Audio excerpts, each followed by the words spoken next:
Hey guys, welcome to a small video essay on quite an interesting coincidence in the rock and roll archives. Yes, these three bands toured the same circuit simultaneously. What are the odds, right?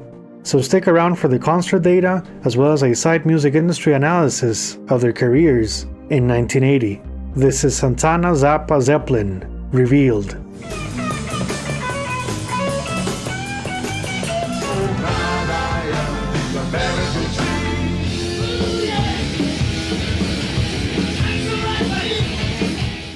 So back when I worked on my Led Zeppelin Into the Outdoor series and Westfalenhalle Dortmund concert retrospective, I noticed a pattern on the concert dates in the European touring circuit of 1980. Three of my favorite artists were playing the same venues.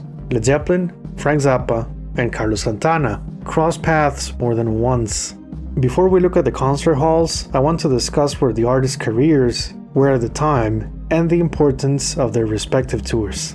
As I've mentioned before on the channel, the Zeppelin's tour over Europe 1980 was a big deal after their low-key 1979 activity of just 4 shows. The band's 14 concerts were filled with many hard-rocking moments back to their early day spirits, and while not free of its shortcomings, it was a promising start into the 80s after finding motivation to record their 8th studio album of brave synthesizer sounds and fresh ideas. The so-called dinosaurs were all but done. They just needed to test the waters of the concert industry they helped to elevate. Zeppelin 1980 had no big expectations, but carefully walked towards going back into the game. Carlos Santana's career experienced a new dose of energy and radio airplay, riding the success of 1978's Inner Secrets and its strong single selection, including the guitar crunch of Open Invitation. Well, you got an open invitation.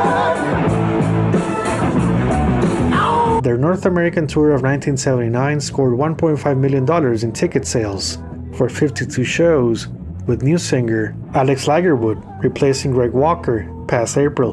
The band found space in between touring to record Santana's 11th studio album, Marathon, released in September 1979. Although spanning just one single in You Know That I Love You, it led to a 32-day tour of Australia, Japan, and the United States for the second time that year. As you can see, touring Europe in 1980 was just natural, with a start date of May 23rd until July 14th.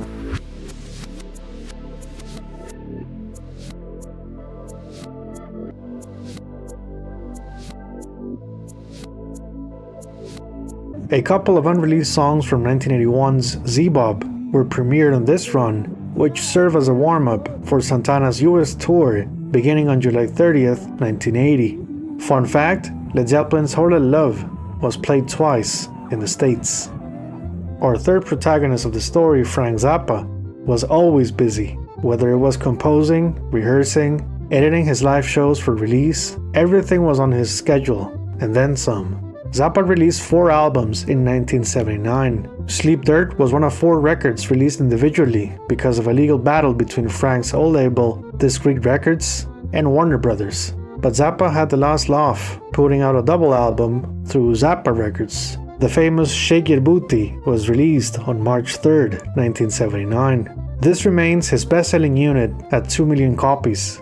As you think, he went on the road with a killer band of big names including Ike Willis, Warren Cucurullo, Vinnie Colaiuta, Ed Mann, and Tommy Mars. Frank's highly energetic European tour of 1979 ran from February through early April, just in time to cash in the efforts of hit singles Dancing Fool and Bobby Brown, which challenged the rock and roll community. Zappa was relentless in 1979, with orchestral favorites out on May 4th, and his ambitious rock opera, Joe's Garage, released in 2 parts, Act 1 on September 17th, and Acts 2 and 3 on November 19th. Along Shake Your Booty is one of Frank's most popular albums among fans. Although it wasn't a strong seller, many songs from Joe's Garage became concert highlights to an already incredible set. Touring Europe in 1980 was the right move in coming back to audiences that appreciated his daring social commentary and complexity. Zappa also played North America that same year. Did I say he was busy? Frank and his band performed 144 shows in 1980.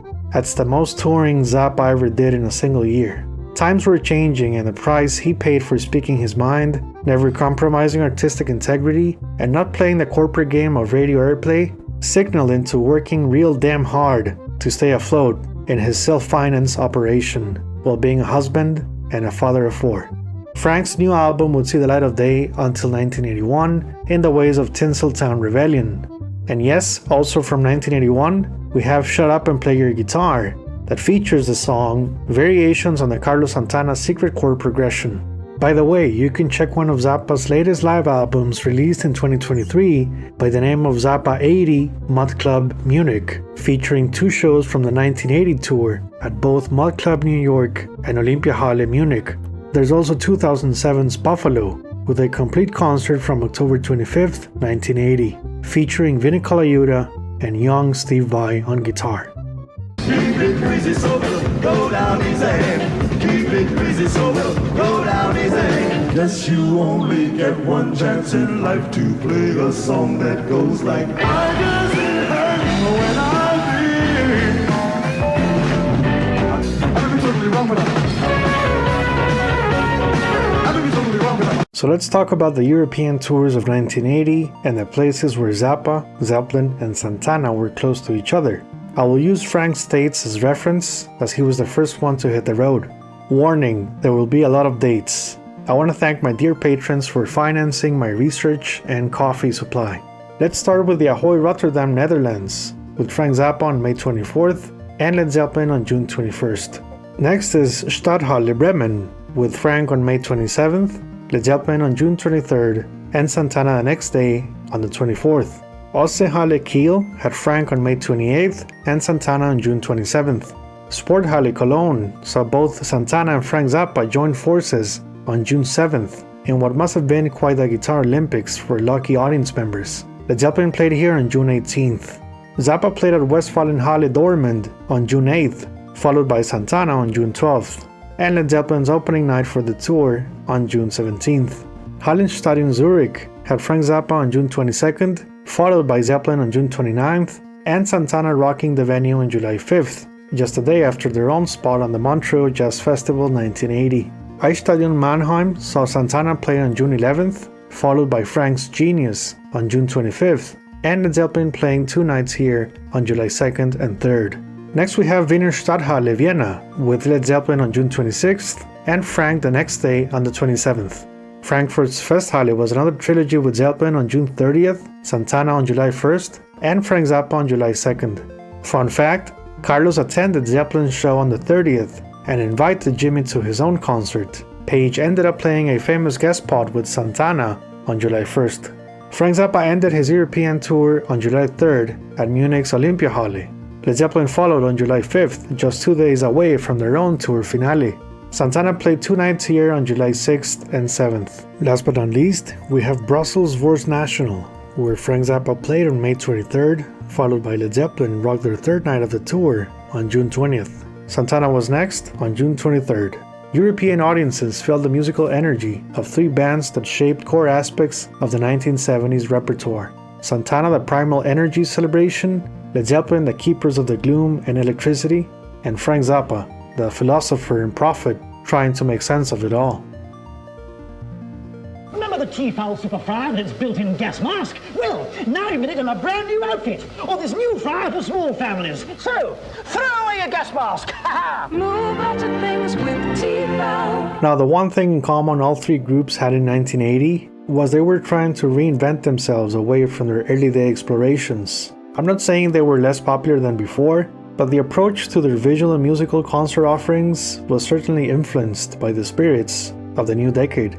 Led Zeppelin had short-haired John Paul Jones, plus a tightly packed collection of songs away from 45-minute versions of Dazed and Confused. And Through the Outdoor had the iconic Yamaha GX1 synthesizer sounds, Bonzo's creative drumming on Fool in the Rain, Robert Plant's new style vocals, and very few but tasty guitar solos by Jimmy. I own 56 copies of this record at the time of making this video. Moving on, Santana took cue from popular records at the time, including former bandmate Neil Sean's Journey. Alex Lagerwood's voice has a strong resemblance to Steve Perry. Go ahead and listen to You Know That I Love You from Marathon and tell me that's not a sister song to Journey. Same thing goes for All I Ever Wanted. The chorus is incredibly catchy. Know that I love you.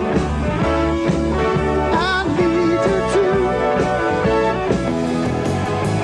All I ever wanted was to be with you. The vocal stuff on Marathon will make you think of Wheels in the Sky.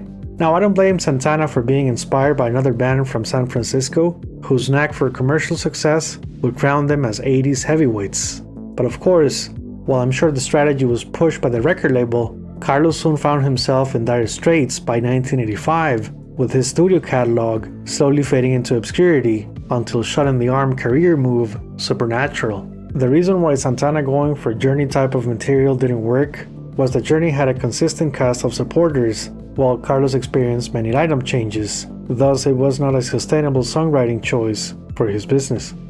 Okay, what about Frank Zappa? Well, to say he was ever commercially successful is hard because, like I said, he paid a price for being such a fascinating individual and creative mind. Besides Shake Your Booty, the only other studio hits for Zappa were the killer combo of Overnight Sensation and Apostrophe at 500,000 units each. The 1973 to 1974 period for Frank was prosperous. He managed to break away from the Mothers of Invention fame into his own career with probably his greatest live band ever.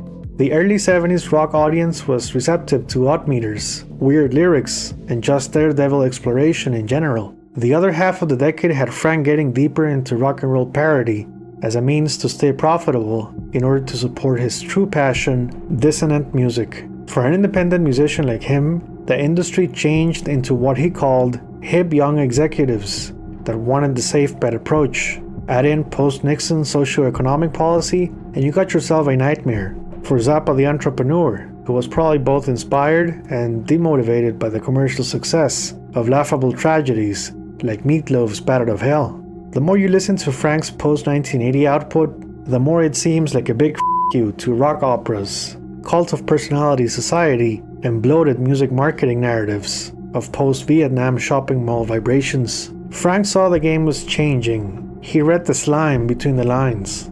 He was pissed off. The dream was over, and he raised the stakes of the absurd at the gates of 80s consumerism. He went after everything and everyone. What Shake Your Booty and Joe's Garage managed to achieve, though, was create a new generation of what I call casual Zappa fans, who love many songs from these records because of its commercial sound, but usually fall asleep to anything by the Mothers, say Just Another Band from LA, or try to look for the hits in stuff like the Grand Wazoo.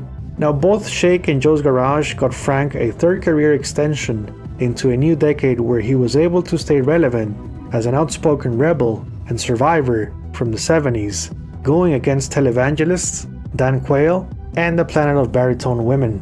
There's no Thingfish with a song about somebody having sex with a briefcase without the impact of Joe's Garage, and we wouldn't have You Are What You Is without Bobby Brown Goes Down, maybe the most politically incorrect song of 1979 that I sometimes play loud on the Bluetooth speakers at PriceSmart just to change things around.